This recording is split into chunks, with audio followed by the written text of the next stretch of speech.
there's a weird power play going on at Manchester United at the moment. I'm going to bore you with the details of the history of the Glazers. I'm sure you know it. If you don't know it by now, you're probably not interested at all. And I don't blame you. But the Glazers have been inviting offers for Manchester United for at least the last 12 months now. It becomes a little bit interesting. I'll get to why this is relevant to West Ham in just a bit. But it becomes interesting because their valuation appears to have risen. They initially valued the club at about 6 billion. And looking at it from the outside, it would appear to me that at the point where they were getting close to their 6 billion, it looked like they might get it relatively easily from both of their preferred bidders. The price suddenly went up to 10 billion. That's quite a price rise, you know, cost of living and all the rest of it. I mean, that's rather inflationary, isn't it, really? But it went up, and it went up by quite a lot. At that point, a lot of the haggling stopped.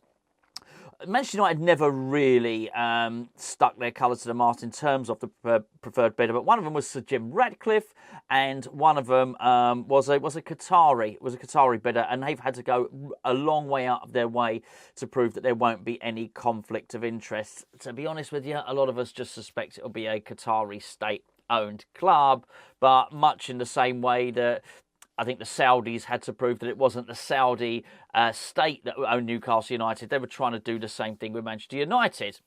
Point being, it looked as if Sir Jim Ratcliffe, who is he's the richest person in the UK, richest UK resident. He's worth 20 billion, net worth of 20 billion, made his money in chemicals. And it's understood that Sir Jim Ratcliffe is a Manchester United fan. And because of that, a bit of a narrative has gone along with this, which is he wants to own Manchester United, he only wants to own Manchester United, and he wouldn't be interested in owning anybody else. I suggest that actually he just wants to own a Premier League football club.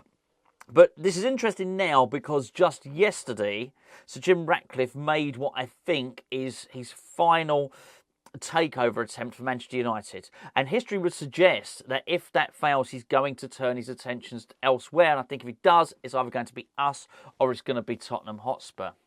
Now, without boring you with the details, Sir Jim Ratcliffe has attempted to buy only 25%, it seems, of Manchester United. He's seen the Glazers' reluctance to sell outright, so he's just trying to get in it. I understand what he's trying to do. Eventually, the Glazers will be forced out. There's momentum is building behind the Man United fans. They've been trying for a long time, but the momentum is building in terms of getting them out. And the Manchester United fans very much see this takeover attempt as a way of getting rid of the Glazers.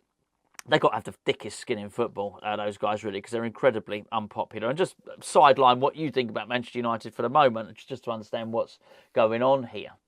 I think Sir Jim is looking to get into there to buy 25%, so when it actually does collapse, he knows he's getting Manchester United. But as I say, he's not the only person that's looking to do this.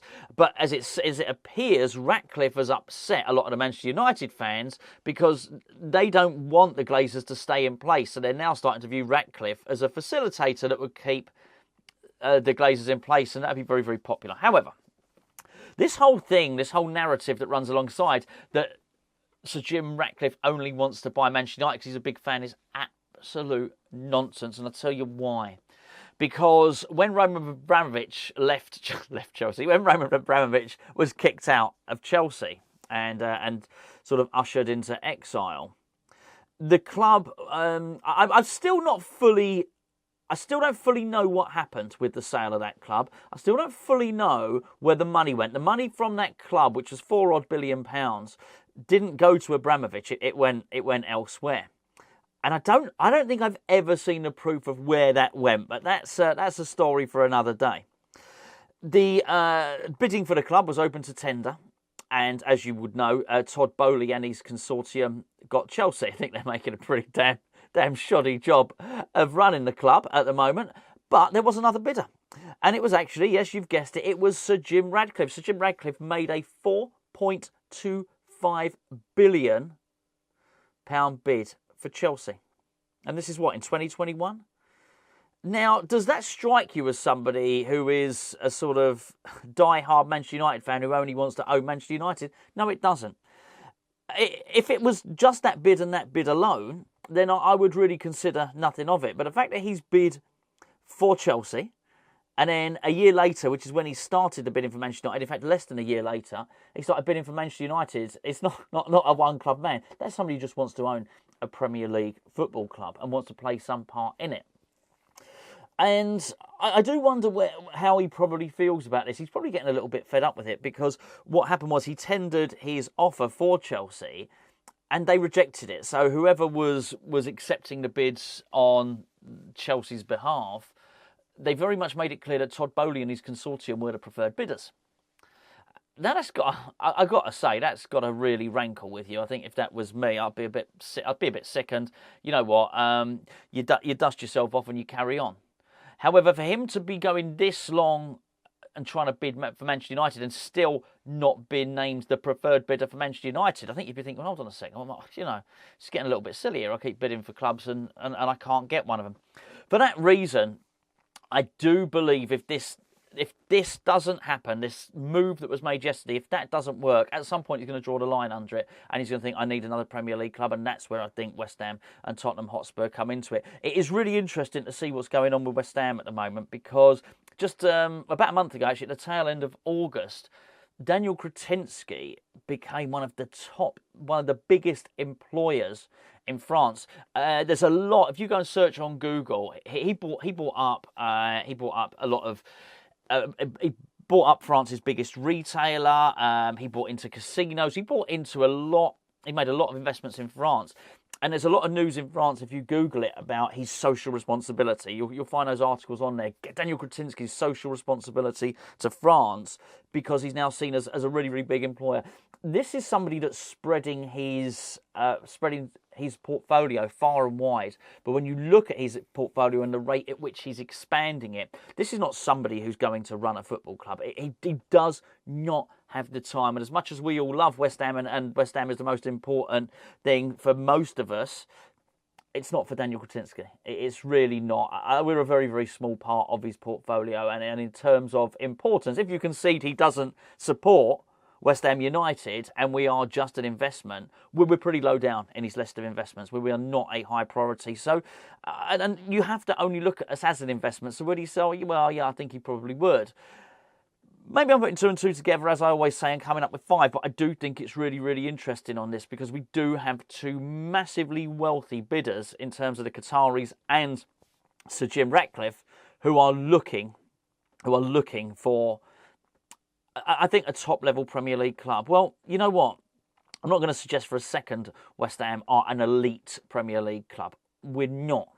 But I think there's enough promise there that if one of these guys wants to invest, particularly with the European football, I do think there's enough promise there to think, well, okay, I may not be able to get Chelsea. I may not be able to get Manchester United. To be fair, even those clubs, I was just going to say, in terms of buying Champions League clubs, Chelsea are not a Champions League club, but you can understand when he was looking to buy Chelsea, they would have been.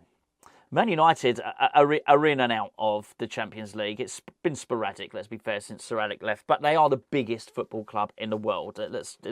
Are they the richest? I don't know, but I think they're probably the biggest. If not, they're in the top 3. You know what I'm saying? So the allure and the reasoning for buying them is clear. However, if you buy West Ham, there's not this big stretch. It's not like buying a Championship club and thinking, we're going to get them into the Champions League. No, that's going to be pretty tough. But to get a club that's already in Europe one step further and into the Champions League, okay. Well, that doesn't require the biggest stretch of imagination, does it? Bearing in mind, we've already established that teams like Manchester United, teams like Chelsea can drop out of the top 4 and not feature in the Champions League. I think it's easy enough to really imagine a team that have won a European competition recently are currently, what are we, 7th in the league, something like that? To get from 7th to 4th, that doesn't take the biggest stretch of imagination, particularly if you're confident in yourself and you're confident that what you can bring to the club in terms of financing and structure can push the club forward. Maybe, just maybe. I mean, I don't know, but I do think there's something in this. And the reason I'm concentrated more on Sir Jim Ratcliffe rather than the takeover from one of the Qataris, who is, well, firstly we've got the name, so I think it's Hamad bin Jassim bin. It's something like that. So please excuse me, Your Eminence, if I've actually slaughtered the name there. But Somebody's looking for a club here. Somebody absolutely is looking for a club. And it doesn't really matter whether it's the Qatari royal family or Sir Jim Ratcliffe. There's going to be somebody out there. The reason I just think there's a little bit more onus on Sir Jim Ratcliffe is we have recent examples of him trying to buy a Premier League club. Tottenham are in a bit of turmoil at the moment. I don't want to go into details. I think it's the owner is Joe Lewis, and let's just put it this way: Joe Lewis. Just Google it. Just Google Joe Lewis, Tottenham owner. You'll see for yourself. I'll say this much: he may well be in a position where he's not going to be able to concentrate on football. I think we're in pretty safe ground by saying that. With that in mind, it may be a difficult takeover. It may be because that may be easier. I just wonder if coming in at West Ham may well be the thing to do. Anyway, watch your space. You're going to know within the next few days, not whether West Ham are about to be taken over, no, but I think we're going to find out pretty damn quickly whether the Glazers are going to accept Sir Jim Ratcliffe's bid for 25% of Manchester United. It's pretty undefined stuff. He went to bid for all of it initially. That didn't happen. Then he basically said, oh, well, what I'll do is I'll bid for it, but you can retain a 10% stake and the Glazers can remain involved. That's why Manchester United fans got really, really upset. And now he's saying, well, what about if I take 25% for it? At some point, a businessman that's that successful, that's clearly that desperate to be in football is going to turn on his heels and walk away and think, do you know what, I'm just going to go and do something else. Might be something, might be nothing. Watch this space.